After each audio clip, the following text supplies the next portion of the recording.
Hello, welcome to SMR channel. ఇవాళ కాకరకాయతో వేపుడు చేస్తున్నానండి. చాలా తక్కువ ఆయిల్తో, తక్కువ పదార్థాలతో చేసే వేపుడు. చపాతీలోకి చేస్తున్నాను. కొద్దిగా ఆయిల్, తాళింపు గింజలు, ఉల్లిపాయ, కరివేపాకు వేసి వేగాక అది వేగడానికి ఒక చిన్న స్పూన్తో కూరకు సరిపడా ఉప్పు వేసుకున్నాను. తర్వాత అది వేగాక కూరకు సరిపోయేంత ఒకటేసారి వేసుకున్నాను. తర్వాత కాకరకాయ వేసి పసుపు, ఒక స్పూన్ కారము వేశాను.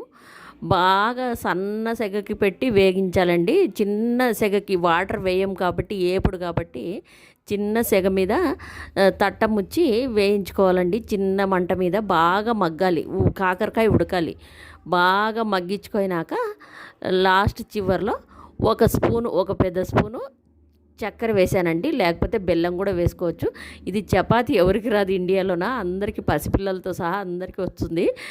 ఏమంటే నేను చూపిస్తా ఉండేది పొరలు పొరలుగా ఆయిల్ లేకపోయినా ఎలా పొంగుతున్నాయి చపాతీలు అని చూపిస్తున్నానండి. అంతే, ఎవరికి రాదని కాదు, అందరికీ వచ్చు. ఆయిల్ ఏమీ వేయకపోయినా పెనానికి ఎంత బాగా పొంగుతున్నాయని చూపిస్తున్నాను, అంతే, ఇంకేం లేదు. పొరలు పొరలుగా బాగా చపాతీలు పొంగి ఉన్నాయి. ఇవాళ టిఫిన్ ఇంతేనండి, చపాతీ కాకరకాయ.